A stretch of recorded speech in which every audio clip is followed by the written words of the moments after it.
Pernahkah kalian merasa ada yang kurang dari buku sejarah yang kita baca di sekolah? Seolah ada halaman-halaman penting yang sengaja disobek, meninggalkan lubang besar dalam pemahaman kita tentang siapa diri kita sebenarnya. Sejarah yang kita kenal seringkali adalah versi yang ditulis oleh para pemenang, oleh para penjajah. Mereka tidak hanya merampas rempah-rempah kita, tapi juga berusaha menghapus ingatan kolektif kita sebagai sebuah bangsa besar. Narasi mereka menggantikan kebanggaan Nusantara kita, membuat banyak dari kita, generasi muda, merasa asing dengan akar sejarahnya sendiri. Tapi, apa jadinya jika kita membuka kembali buku yang telah lama tertutup debu itu? Apa yang akan kita temukan di halaman-halaman yang dianggap kosong? Hari ini, kita akan melakukan perjalanan menembus waktu, menggali kembali kepingan-kepingan sejarah Nusantara yang sengaja dilupakan, untuk menemukan kembali jati diri kita yang sesungguhnya. Jauh sebelum bendera Majapahit berkibar gagah di Cakrawala, Nusantara sudah dipenuhi oleh peradaban-peradaban gemilang. Salah satunya adalah Kerajaan Kahuripan di Tanah Jawa, yang dipimpin oleh seorang raja bijaksana bernama Airlangga. Bayangkan sebuah kerajaan makmur yang terbentang luas namun menghadapi dilema besar. Untuk menghindari perang saudara di antara kedua putranya, sang raja mengambil keputusan yang tak terbayangkan, membelah kerajaannya menjadi dua. Legenda mencatat, tugas berat ini diemban oleh seorang Brahmana sakti, Empu Bharada. Dengan kekuatan gaibnya, hanya dengan kendi berisi air yang ia terbangkan, Empu Bharada seolah membelah tanah Jawa, menciptakan kerajaan Janggala dan Panjalu. Ini bukan sekadar dongeng, tapi sebuah simbol betapa kompleks dan majunya sistem politik dan sosial kita bahkan 1000 tahun yang lalu.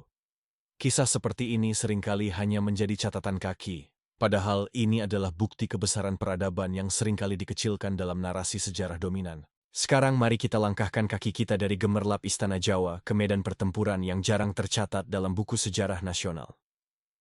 Saat kita berbicara tentang perjuangan kemerdekaan, nama-nama besar dari Jawa dan Sumatera seringkali mendominasi. Namun, perlawanan terhadap kolonialisme adalah api yang menyala di seluruh penjuru Nusantara. Di belantara Sulawesi, di pegunungan Papua, ribuan pejuang lokal mengangkat senjata, bertarung mati-matian mempertahankan sejengkal tanah leluhur mereka. Mereka bukan sekadar pemberontak, seperti yang dicap oleh narasi kolonial. Mereka adalah pahlawan, para penjaga marwah bangsa yang perannya sengaja dipinggirkan.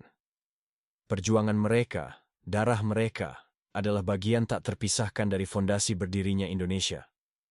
Melupakan mereka sama saja dengan mengkhianati perjuangan mereka sendiri. Sudah saatnya kita memberikan tempat terhormat bagi para pahlawan tak dikenal ini dalam panggung sejarah bangsa. Ketika kita berpikir tentang Perang Dunia II di Indonesia, pikiran kita langsung tertuju pada Jepang dan Belanda.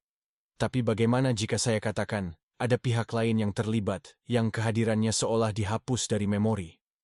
Percaya atau tidak, tentara Jerman, sekutu Jepang dalam poros fasis, pernah menginjakkan kaki di tanah tropis kita. Bayangkan pemandangan yang surreal, prajurit-prajurit berseragam abu-abu khas Wehrmacht, berinteraksi dengan penduduk lokal di tengah perkampungan Indonesia. Mereka bukan hanya tamu, tapi bagian dari jaringan spionase dan operasi militer yang rumit.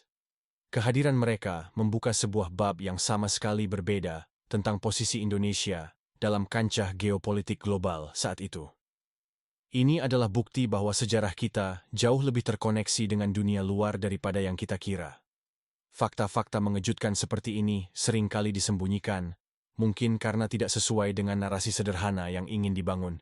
Tapi sejarah tidak pernah sederhana, dan tugas kitalah untuk mengungkap semua kerumitannya. Semua kepingan yang hilang ini, semua cerita yang tersembunyi, tidak akan selamanya terkubur dalam arsip berdebu. Di perpustakaan yang sunyi, di antara tumpukan naskah kuno dan lontar yang rapuh, para sejarawan modern bekerja tanpa lelah. Dengan kacamata yang bertengger di hidung, mereka menelusuri setiap baris aksara kuno, menyatukan kembali potongan-potongan puzzle sejarah kita. Mereka adalah para detektif waktu, yang menemukan kembali nama-nama pahlawan yang terlupakan, kejayaan kerajaan yang terhapus, dan koneksi-koneksi tak terduga yang membentuk siapa kita hari ini. Pekerjaan mereka sangat penting, karena dengan menggali kembali sejarah yang tersembunyi, kita tidak hanya belajar tentang masa lalu. Kita sedang membangun pemahaman yang lebih utuh, lebih kaya, dan lebih jujur tentang identitas kita sebagai bangsa. Sejarah bukanlah sekadar hafalan tanggal dan nama. Ia adalah cermin dari jiwa sebuah bangsa. Ketika cermin itu retak atau sengaja dikaburkan, kita kehilangan pandangan tentang siapa diri kita. Dengan mempelajari kembali kisah-kisah yang terlupakan ini, dari kebijaksanaan Raja Airlangga, kegigihan pejuang lokal yang tak bernama, hingga babak Perang Dunia yang tak terduga, kita sedang memoles kembali cermin itu hingga jernih. Kita belajar bahwa Nusantara jauh lebih besar, lebih kompleks, dan lebih agung dari yang selama ini diajarkan. Ini adalah warisan kita, ini adalah akar kita. Mengenalinya adalah langkah pertama untuk membangun kembali kebanggaan dan jati diri kita yang sempat terkikis oleh narasi asing. Perjalanan kita untuk mengungkap sejarah yang terlupakan baru saja dimulai. Masih banyak lagi cerita yang menunggu untuk digali, masih banyak pahlawan yang menanti untuk dikenang. Mari kita bersama-sama menjadi generasi yang tidak hanya menerima sejarah, tapi juga aktif mencarinya. Karena di dalam setiap lembar sejarah yang hilang, tersimpan pelajaran berharga untuk masa depan kita. Terima kasih sudah menemani perjalanan ini.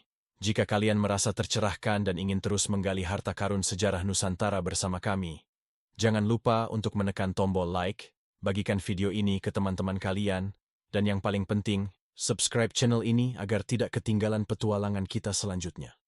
Sampai jumpa di episode berikutnya.